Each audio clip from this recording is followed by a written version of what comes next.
VK news, राष्ट्र के नाम।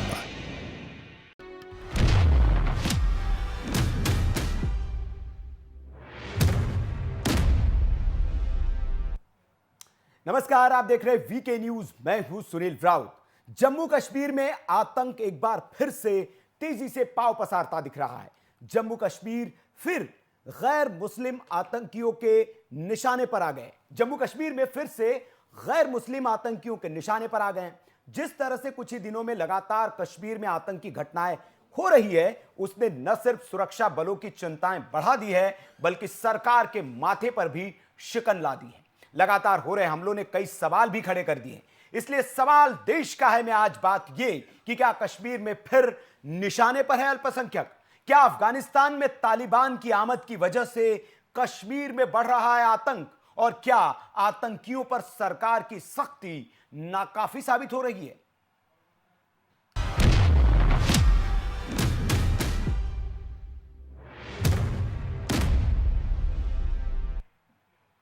तो जम्मू कश्मीर के श्रीनगर में गुरुवार सुबह आतंकियों ने ईदगाह इलाके में एक स्कूल में हमला कर दिया। इस हमले में स्कूल के प्रिंसिपल और टीचर की मौत हो गई।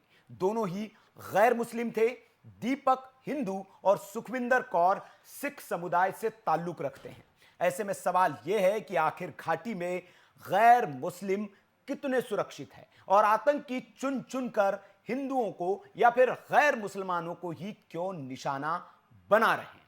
आपको बता दें कि इससे पहले बुधवार की शाम को आतंकियों ने एक के बाद एक 3 हमले किए थे, जिनमें केमिस्ट की दुकान चलाने वाले माखनलाल बिंद्रू समेत 3 लोगों की मौत हो गई थी। अब एक बार फिर से हमला होना बताता है कि आतंकी कितने बेखौफ हो चुके हैं। यह 4 दिनों में कश्मीर में होने वाला छठा आतंकी हमला है।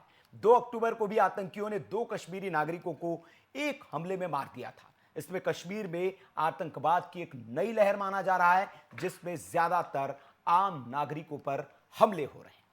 कश्मीरी पंडितों और गैर मुस्लिम पर हो रहे हमलों के बाद कश्मीरी पंडितों के संगठन ने इसको लेकर कश्मीर में प्रदर्शन किया और पाकिस्तान के खिलाफ जमकर नारेबाजी की। ये जो चोला है, ये शरीर का जो चोला है, ये तो बदल जाएगा, लेकिन जो इंसान का स्पिरिट है, उसका जज्बा है, वो कहीं नहीं जाएगा। Makhanlal Bindru will be alive in the spirit. And Mr. who shot my father dead while he was working, if you have the guts and courage, come in front and have a debate, have a face-to-face debate with us. Then we'll see what you are. जब एक word भी बोलना नहीं आएगा ना, करके ऐसे बैठ जाओगे ना, तब समझ आएगा सिर्फ पत्थर ही मार सकते हो और पीछे से गोलियां ही चला सकते हो तुम लोग। क्या करोगे? एक शरीर उड़ा दिया ना तुमने। उस शरीर ने जिनको पैदा किया है ना, वो मैं हूँ। ये हूँ मैं, मेरे बाप की बेटी। आजा सामने, इतनी औकात है ना, चल भाई आ मेरे सामने और मेरे से बात कर। मैं मक्खनलाल बिंद्रू की कश्मीरी पंडित हिंदू।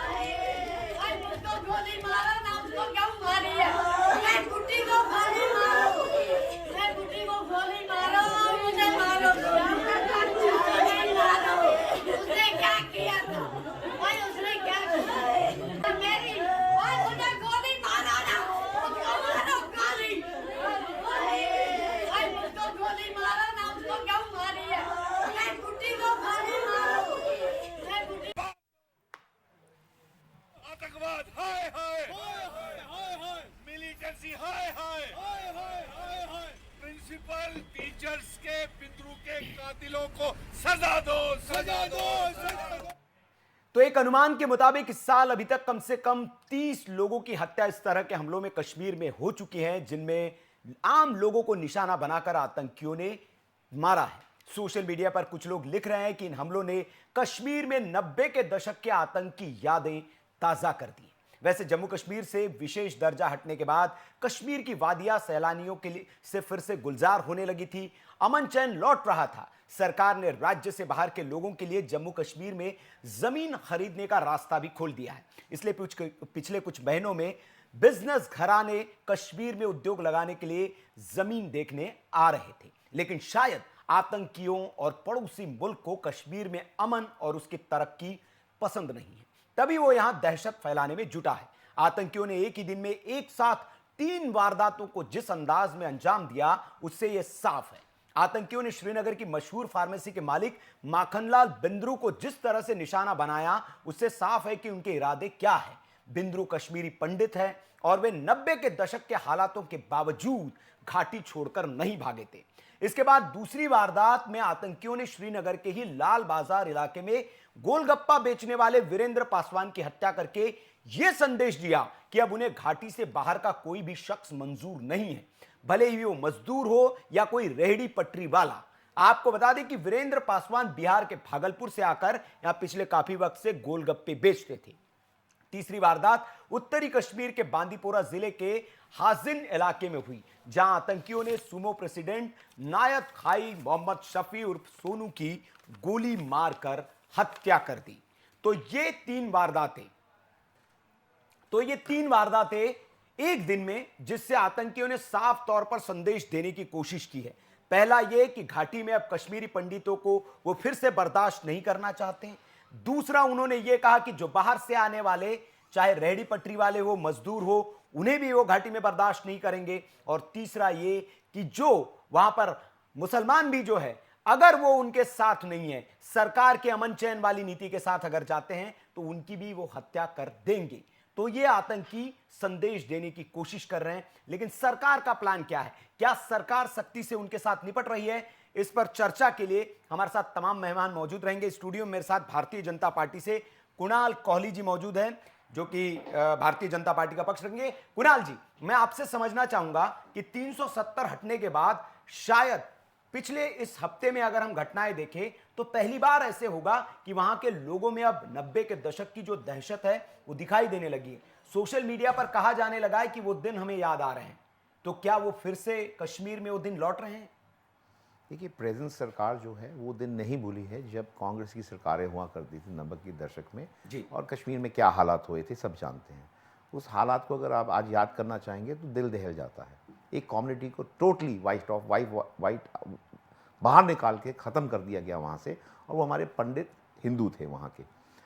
प्रॉब्लम ये है जी, जो ये मैसेज देना चाहते हैं उससे बड़ा मैसेज आज की भारत सरकार उन आतंकवादियों को दे रही है जो पाकिस्तान से इधर की तरफ आ रहे हैं या उस सोच के साथ इधर आके कार्रवाई करना चाह रहे हैं और कुछ मैसेज हमको देना चाह रहे हैं। बट हम भी एक बहुत बड़ा मैसेज उनको दे जा रहे हैं। और आप ये देखिए, कुछ समय से वहाँ पे बहुत, अगर आप देखेंगे इस ट्रांजिशन पीरियड में कश्मीर का जो मुद्दा था वो बहुत इंटरनेशनल करने के बावजूद वहाँ पीस थी, वहाँ पे नॉर्मलसी थी। वहाँ के जो मुसलमान थे, हिंदू थे, सिख थे, वो आगे बढ़ना चाहते थे अब, और उस पीरियड को भूल के एक नया कश्मीर बनाना चाह रहे थे। नहीं कोहली जी, लेकिन क्या जिस तरह से ये इसमें केंद्र की तारीफ करनी चाहिए, केंद्र के सरकार की, आपकी सरकार की तारीफ करनी चाहिए कि जो एक अमन चैन आपने लौटाने की कोशिश की थी, लेकिन अभी ऐसा क्या हो रहा है कि आपकी नीतियां वहां फेल होते दिख रही है और आतंकी जो है फिर से सक्रिय होते हुए दिख रहे हैं? क्या ये फेलियर नहीं है? देखिए, प्रक्रिया है जी।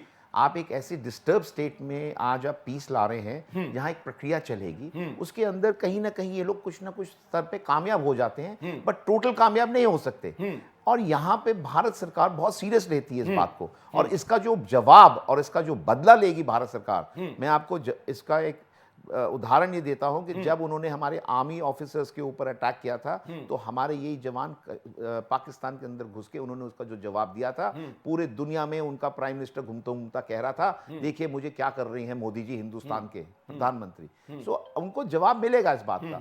दूसरी बात मैं मानता हूं, जवाब मिलेगा नवीन जी, आप कह रहे हैं, लेकिन जो वहां के लोग हैं, अवाम है, कश्मीरी पंडित खास तौर पर, गैर मुसलमान लोग जो है उनको निशाना बनाया जा रहा है। इससे उनमें दहशत का माहौल बिल्कुल दिखाई नहीं दे रहा है, क्योंकि जो बाइट्स हमने देखी, जिन महिलाओं को हमने सुना, एक लड़की को हमने सुना, एक बुजुर्ग महिला को हमने सुना, और दोनों सीना ठोक के आतंकियों को चुनौती दे रही है। तो अभी इरादे जो आतंकवादी वहां के स्थानीय लोगों के कमजोर करने की कोशिश कर रहे हैं, उसमें तो वो नाकाम होते दिखाई दे रहे हैं। हमारे साथ कई गेस्ट और मौजूद हैं। विनय विक्रम सिंह जी है, कांग्रेस से हैं। संजीव श्रीवास्तव है, रक्षा विशेषज्ञ। राज पुंजी है, राजनीतिक विश्लेषक है। सुनील वातल है, कश्मीर मामलों के जानकार हैं। और नरेश शर्मा है, कश्मीरी पंडित हैं। इन सबके पास हम जाएंगे। मैं कुणाल जी फिर आपके पास ही आना चाहूंगा कि वहां के लोगों के इरादे अभी कमजोर होते हुए नहीं दिख रहे, तो क्या अब जो लगातार अभी हमले हो रहे हैं, तो सरकार को आपको लगता है कि और ज्यादा सख्ती से निपटने की जरूरत है? और पाकिस्तान, निश्चित तौर पर ये जो हो रहा है इसमें पाकिस्तान का हाथ है, और हम तालिबान को भी नहीं भूल सकते, तो क्या अब नई स्ट्रेटेजी होनी चाहिए? देखिए, नई स्ट्रैटेजी की बात नहीं आ रही, हम जी। लोग एक कांस्टेंट एक जर्नी पे है जिसे हम कहते हैं पीस इन जम्मू कश्मीर, और उसमें बहुत लोग ऐसे जुड़ गए हैं। ये एक दुखा इंसिडेंस है जो बहुत दुखद है, बिकॉज ये हमको डिरेल करने की कोशिश करी जाती है इन इंसिडेंट से, और कहीं ना कहीं फेयर फैक्टर लाया जाना चाहता है। बट आपको मैं बता दूं, हिंदुस्तान के लोगों ने 90 से ये आतंकवादी हमले झेले हैं कश्मीर में, और हर वक्त वो बाहर निकले हैं, उभरे हैं और मजबूती के साथ।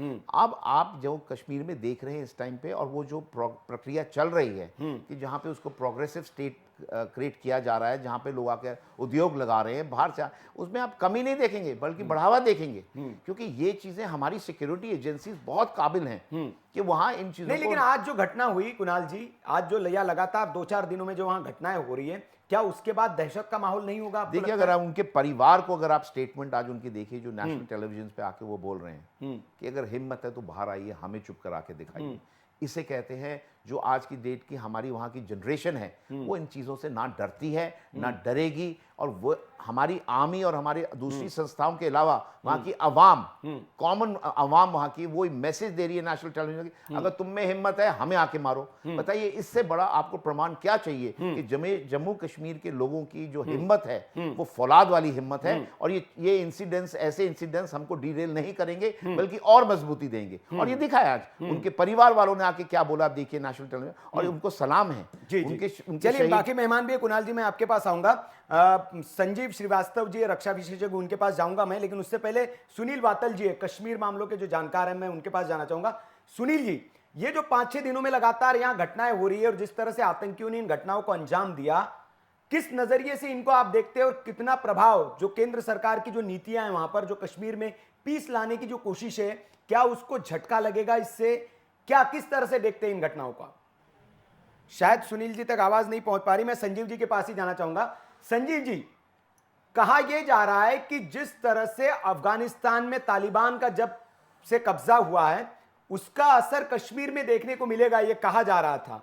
क्या आपको लगता है ये जो कश्मीर में देखने को मिल रहा है, इसको हम अफगानिस्तान से जोड़कर देख सकते हैं, तालिबान से जोड़कर देख सकते हैं?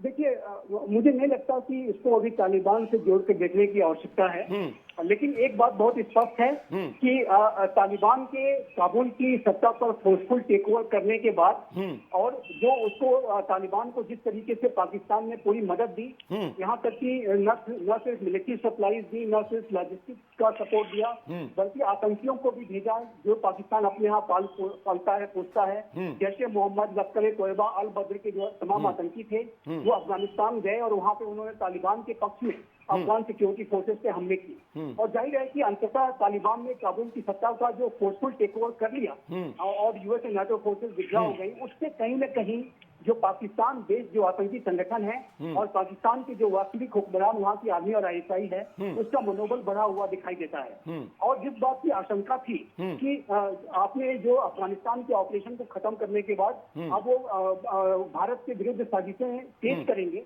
उस तरीके की आशंकाएं अब दिखाई दे रही हैं। और जो घटना पिछले 5 दिनों में हुई है, 7 हत्याएं हुई हैं, और कल जिस तरीके से एक प्रोमिनेंट दवा व्यापारी की भी हत्या की गई, और उसके साथ साथ जो अन्य ऐसे लोग जो कि कश्मीर से बाहर के थे और वहाँ पे रहते अपने काम धंधे को कर रहे थे, उनको टारगेट किया गया, और जिस तरीके से कश्मीरी पंडितों को विशेष रूप से टारगेटेड किलिंग के तहत मारे जाने की साजिश चल रही है, उससे स्पष्ट रूप से दिखाई देता है कि ये जो पाकिस्तान बेस्ड जो आतंकी संगठन है, इनका कहीं न कहीं मनोबल बढ़ा हुआ दिखाई देता है, और जिसका कि अब हमें जवाब देना होगा।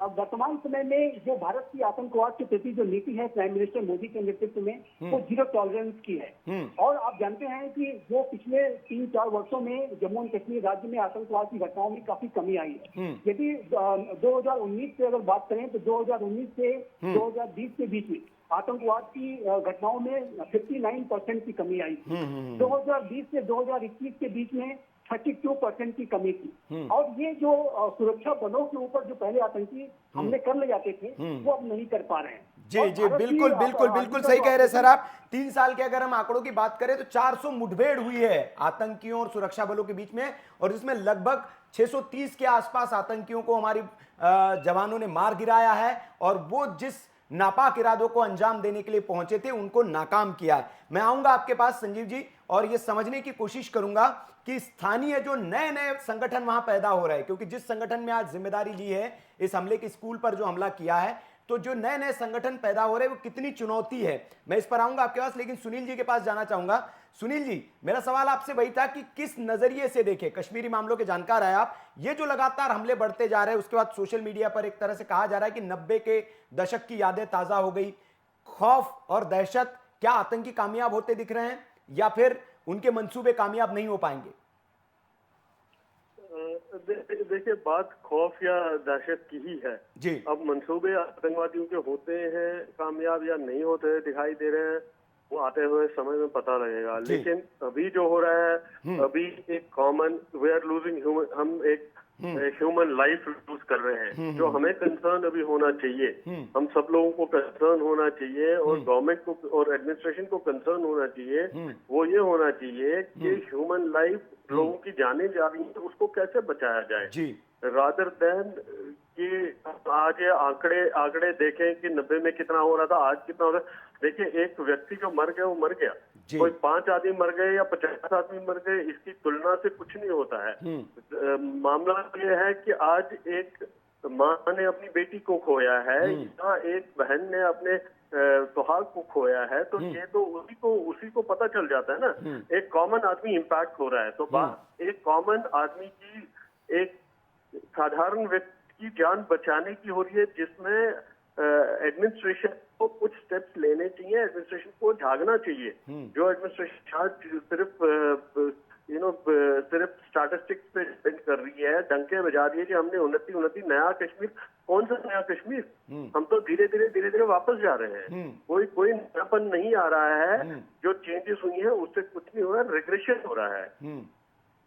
तो जी, आप कह रहे हैं कि हमारी जो नीतियां हैं वो वहां फेल होते दिख रही है। मैं भारतीय जनता पार्टी से इसका जवाब लूंगा, लेकिन और भी कई मेहमान हमारे साथ है। कश्मीरी पंडित नरेश शर्मा जी हमारे साथ बने हुए हैं। नरेश जी, जिस तरह के वहां पर अभी हालात दिखाई दे रहे हैं, सोशल मीडिया पर इस तरह की चर्चाएं हो रही है कि 90 के दशक की यादें ताजा हो गई है, क्या वहां इन हमलों के बाद का माहौल है? आप बता सकते हैं, बेहतर तरीके से बता सकते हैं? और क्या आतंकियों की जो इरादे है, क्योंकि केंद्र सरकार की जो पॉलिसी है कश्मीरी पंडितों को बसाने की, फिर से कोशिशें तेज हो गई है, तो क्या उसको झटका लगता हुआ दिख रहा है आपको? सुनील जी, जब भी कश्मीरी पंडितों की घाटी में जो वापसी की बात जब होती थी, जब भी बात होती है, जब कोई कदम उठाया जाता है, तो उसी दौरान उनको डराने के लिए कुछ ऐसी घटनाओं को अंजाम दिया जाता है कि वो जो कश्मीरी पंडितों के मन में जो खौफ था, जो 90 के दशक में जो घटनाओं को जिनको अंजाम दिया गया, उनका जो खौफ है फिर से वो ताजा कर दिया जाता है। तो जो जेनोसाइड जो हुआ था 90 के दशक में, अभी भी उसमें कोई तब्दीली नहीं आई है। क्योंकि आज हम जिस दौर का 2021 की अगर बात करें, तो हमारी जो पॉलिटिकल पार्टीज हैं, जो मेन स्ट्रीम पार्टीज कही जाती हैं जम्मू कश्मीर, वो पॉलिटिकल पार्टीज अभी तक आतंकवादियों को आतंकवादी यानी कि टेररिस्ट कहने से भी जो हिचकिचाती है, वो अभी भी उनको जो कहते हैं कि अनआइडेंटिफाइड गनमैन है। तो हमें उन लोगों को भी आइडेंटिफाई करना होगा कि आखिरकार हम पाकिस्तान को सबक सिखाने की तो बात करते हैं, लेकिन हमारे जो पॉलिटिशियंस हैं, जो हमारी की जो यहाँ की जो सियासत है, और उस सियासत में जो ऐसे एलिमेंट हैं जो आतंकवादियों को आतंकवादी नहीं कह रहे हैं, कश्मीरी पंडितों की वापसी है वो तो एक दूर की बात है। और एक नैरेटिव सेट कर दिया गया है जम्मू कश्मीर में, जब से आर्टिकल 370 का एब्रोगेशन हुआ है, कि कश्मीर में क्या होगा, यहाँ पर कॉलोनियां बता दी जाएंगी, बाहरी लोग आ जाएंगे यहाँ पर, और जो हमारे जो लोकल लोग हैं उनका रोजगार छिन गया है। इस तरह का एक नैरेटिव सेट जम्मू कश्मीर में कर दिया गया है। तो कहीं न कहीं एक सुनियोजित तरीके से जो है वो घटनाओं को अंजाम दिया जाता है। लेकिन हमारी जो बिल्कुल जो वहां की स्थानीय पार्टियां हैं, मैं समझ गया आपका इशारा किसके हो रहा है। मैं कांग्रेस पार्टी के पास जाना चाहूंगा। के साथ उनको आतंकवाद का विरोध करना चाहिए। जी, विक्रम विनय सिंह जी है हमारे साथ कांग्रेस पार्टी की ओर से। बिल्कुल, मैं इशारा आपका समझ रहा हूं और मैं उनसे जवाब लूंगा। विनय जी, क्या ये दिक्कत बन रही है, और जो स्थानीय जो लोग हैं जो आतंकी बनकर सामने आ रहे हैं, उनको आप आतंकी नहीं कहते हैं, तब उनका मनोबल बढ़ता है? क्या सारी विपक्षी पार्टियों को एक सुर में इसका विरोध नहीं करना चाहिए? देखिए, हत्या एक ऐसी चीज है या किसी परिवार को चाहता है, विरोध की बात नहीं, राजनीतिक बात नहीं, सच होता है, दुख होता है। लेकिन विषय यहाँ ये नहीं है। विषय ये है भारतीय जनता पार्टी जो भी कार्य इन्होंने केंद्र में सत्ता में रहते या फिर राज्य सरकार इन्होंने बनाई, अभी राज्यपाल सरकार और राज्यपाल शासन चल रहा है, जो कुछ भी ये वहाँ करते हैं, एक लाइन बोलते हैं कश्मीरी पंडितों की खातिर। पूरी राजनीति इनकी कश्मीरी पंडितों की खातिर होती है और धारा 370 भी उस पर आई।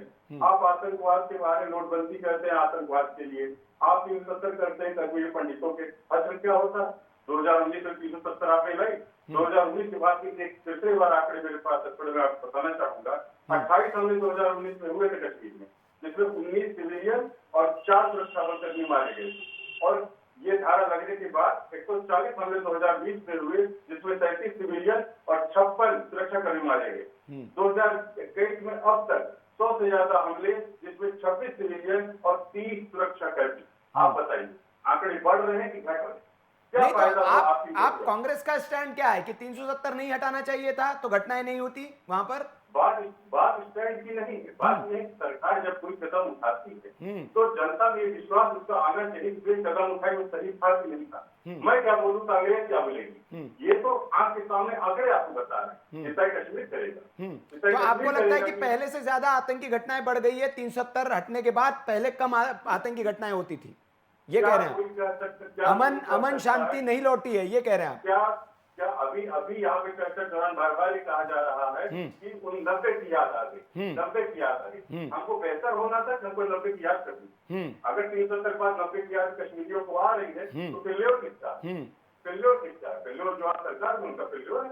जी, फेल्योर किसका है मैं जवाब लूंगा भारतीय जनता पार्टी से, लेकिन मैं बताऊं कि इन घटनाओं के बाद जिस तरह से स्थानीय युवाओं के उसमें शामिल होने के वारदातों में शामिल होने की बातें सामने आ रही, उसके बाद अब वहां का प्रशासन जो लोकल प्रशासन सक्रिय हो गया है और इस दिशा में कार्रवाई भी शुरू हो गई। जो अभी हाल फिलहाल जो खबर सामने आ रही है उसके मुताबिक एक बड़ी कार्रवाई करते हुए कुछ 75-76 वाहनों को जब्त किया है जो आतंकी वारदातों में वहां लोकल लोग की मदद से वहां शामिल किए जाते थे। कुछ घरों को भी जब्त किया गया है, प्रॉपर्टीज जब्त की गई है जहां पर आतंकी शेल्टर की तरह उसको इस्तेमाल करते थे, लोकल लोगों के वो घर होते थे, उस पर भी अब कार्रवाई की गई। कुछ दुकानें भी सील की गई है। तो ये कार्रवाई जमीनें, दुकान, मकान सील करने की कार्रवाई चल रही है ताकि जो सपोले जिनको हम कह सकते हैं, जो भारतीय बनकर भारतीय की खोल में रहकर वहां रह रहे हैं और आतंकियों को जो पनाह दे रहे हैं, ऐसे लोगों पर एक एक्शन लिया जा रहा है। राज पुंजी के पास मैं जाना चाहूंगा, राजनीतिक विश्लेषक है।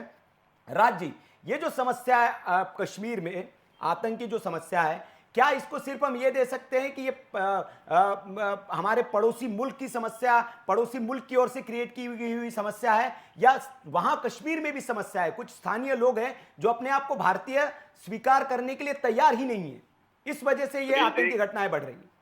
जी जी सुनील जी, देखिए सबसे सर्वप्रथम हम जाएंगे 1990 के ऊपर, जिस प्रकार से ऐसी घटनाएं घटी, जिस प्रकार से कश्मीरी पंडित वहां से विस्थापित हुए। दूसरी समस्या वहां जो कश्मीर में जो लोकल ग्राउंड जीरो पे देखी जा रही है वो है बेरोजगारी।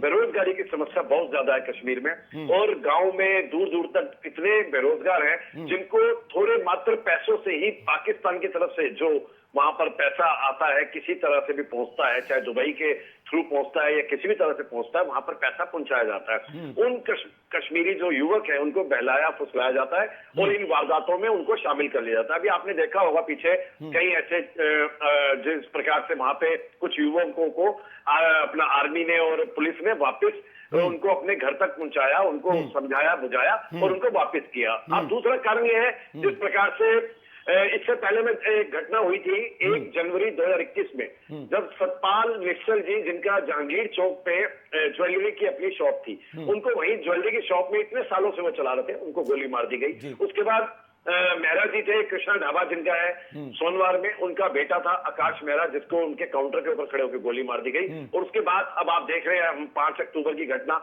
और कल की घटना, इसके अंदर सिख परिवार को भी शामिल कर दिया गया और हिंदू परिवार तो शामिल थे ही इन घटनाओं में। लेकिन आज भी कश्मीर का मुस्लिम प्रदर्शन कर रहा है वहां पे, क्योंकि वहां का जो असली जो परेशानी हो रही है पाकिस्तान को या आतंकवादियों को, वो ये हो रही है कि किस प्रकार से वहां का जो मुस्लिम है वो कैसे खुश है, वो कैसे भारत सरकार के साथ चल रहा है, कंधे से कंधा मिला के जो चलने की कोशिश कर रहा है, और इतनी सारी प्रोग्रेस हो रही है। आप कश्मीर में जाके देखिए, श्रीनगर में देखिए, कितना टूरिस्ट है वहां पे, टूरिस्ट इतना सारा है वहां पे, इतना सारा वहां पे रोजगार मिल रहा है, काम मिल रहा है, वही चीज खत्म होने की कोशिश हो रही है और उसी को ये समाप्त करना चाह रहे हैं इस घटनाओं को करके। क्योंकि एक जो गोलगप्पे बेच रहा था उसने इनका क्या बिगाड़ा था? जो वीरेंद्र गोलगप्पे वाला था, बिहार का जो निवासी था, जिसको इन्होंने गोली मारी, उसका तो कोई कसूर ही नहीं था। उसने क्या किया था?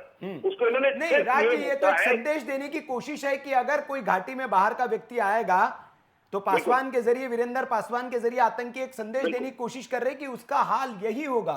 क्योंकि जिस तरह से उन्होंने 3 लोगों को चुना और 3 लोगों को चुनकर जिस तरह से उन्होंने हत्या की, उसमें एक संदेश देने की उन्होंने कोशिश की। मैं भारतीय जनता पार्टी की बात जानना चाहूंगा। कुणाल जी हमारे साथ है। कुणाल जी, कांग्रेस ने सवाल उठाए कि ये नाकामी किसकी है? अगर ये हो रहा है, 90 के दशक की याद आ रही है, और अगर फेलियर हो रहा है, निश्चित तौर पर सरकार ने अच्छा काम किया, 370 हटाई, 35 से हटाया, उसके बाद वहां अमन चैन आ रहा है, वहां के लोकल लोग भी आपके साथ आते हुए दिख रहे, चुनाव में भी बढ़ चढ़कर लोग हिस्सा ले रहे। पाकिस्तान में खलबली मची हुई है। हाल फिलहाल एक आतंकी पकड़ा गया है, उसने कबूल किया है कि पाकिस्तान में ट्रेनिंग दी जाती है आतंकियों को, आईएसआई भी मिला हुआ है उसमें, और किस तरह से 250 से ज्यादा आतंकी जो है बॉर्डर पर खड़े हैं, भारत में उनकी घुसपैठ की तैयारी चल रही है। तो आपको नहीं लगता है कि इतना सब कुछ पता है, मीडिया में यह जानकारी आ रही है, तो कहीं ना कहीं फेलर तो है, नाकामी तो है? देखिए, पहली बात तो भारत सरकार बहुत सक्षम है जी ऐसी टेररिस्ट ऑर्गेनाइजेशन को डील करने की जी। और ये समय से बताते रहे हैं हमारी मोदी सरकार, हमारी बीजेपी सरकार, भारत सरकार।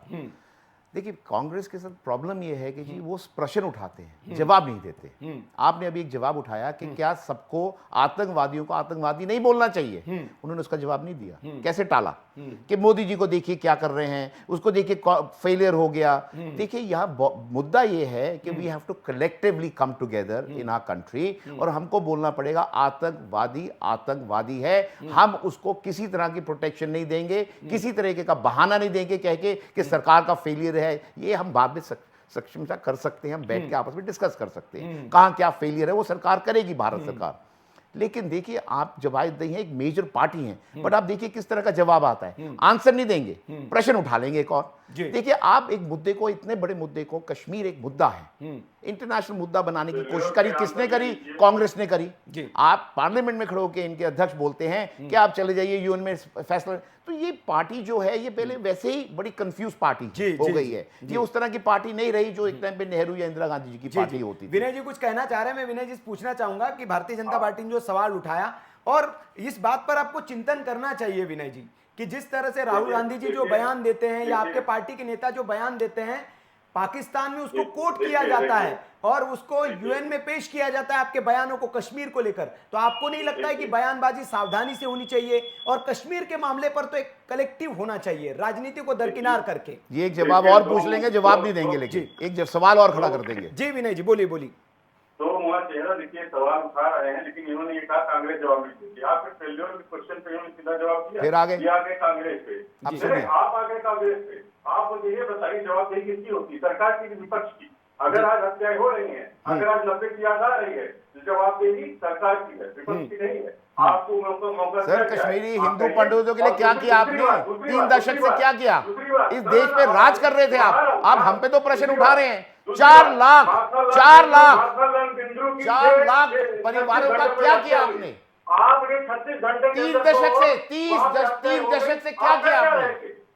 जीरो, इसको देख रहे हैं आप, जीरो। आप प्रश्न उठाने वाली पार्टी है, जवाब देने वाली नहीं है। आप सोचते हैं इस देश में हम जवाब दे है ही नहीं, हमने इस को बोलने दीजिए, मैं आपको मौका दूंगा, बोलने दीजिए। आप सवाल पे सवाल उठाए जा रहे हैं, जवाब दीजिए ना, आपसे जो पूछा जा रहा है। आप कांग्रेस का नाम ले लो, आप पहले अपनी जवाबदेही बताइए, आपकी जवाबदेही नहीं बनती है। 30 दशक से आपने क्या किया? कश्मीरी पंडितों को वापस बसा दिया, वो क्या रहा है वहाँ पे? झुग्गी झोपड़ियों में रखा हुआ था आपने उनको, झुग्गी झोपड़ियों में कांग्रेस ने उनको रखा हुआ था। आप आके यहाँ जस्टिफिकेशन देंगे? किस चेहरे और किस मुंह से जस्टिफिकेशन दे रहे हैं आप? किस मुंह से आप लोग विपक्ष से सवाल करते हो? किस मुंह से आप लोग विपक्ष से सवाल करते हो? किस तरह से आप सवाल कर सकते हो? कश्मीरी पंडितों के लिए क्या कह रहा है, ये जवाब दे दीजिए। 30 साल का पीरियड दिया है देश ने आपको। कुणाल जी उनको बोलने दीजिए, मैं आपसे आपके पास हमारी नाराजगी आपसे, आप हमारे देश के सिटीजन के साथ हालत क्या करी आपने, क्या करा आपने उनके लिए? जवाब दीजिए, मैं प्रश्न पूछ रहा हूँ, जवाब दीजिए। 30 दशक का जवाब दीजिए आप। आपके पास जवाब नहीं है, आप प्रश्न उठाने वाली पार्टी और जवाबदेही वाली पार्टी नहीं हो आप, तभी आपको सत्ता से निकाल दिया गया है इस देश में से। एक छोटी सी पार्टी बना के रख दिया आपको इस देश में, इसलिए माखनलाल बिंद्रू के बाद 36 घंटे के अंदर 3 दशक से क्या कह रहा है आपने कश्मीरी? चले मैं दोनों पैनलिस्ट से गुजारिश करूंगा कि वक्त एक ब्रेक का हो चला। ब्रेक के बाद आते हैं, ब्रेक के बाद सवाल देश का हमें बड़े अहम और संगीन मसले पर, गंभीर मसले पर हम चर्चा कर रहे हैं और यह समझने की कोशिश कर रहे हैं कि क्या कश्मीर में जिस तरह के हालात फिर से पैदा हो रहे हैं उसके लिए कौन जिम्मेदार है, कैसे इसको डील किया जा सकता है, क्या आतंकियों की जो नापाक हरकतें हैं, जो पाकिस्तान के मंसूबे हैं, उसको हम कैसे फेल कर सकते हैं, इस पर हम चर्चा कर रहे हैं। मैं उम्मीद करता हूं कि गंभीरता से इस पर हम चर्चा करेंगे और समाधान खोजने की कोशिश करेंगे। वक्त है ब्रेक का, ब्रेक के बाद सवाल देश का है जारी है।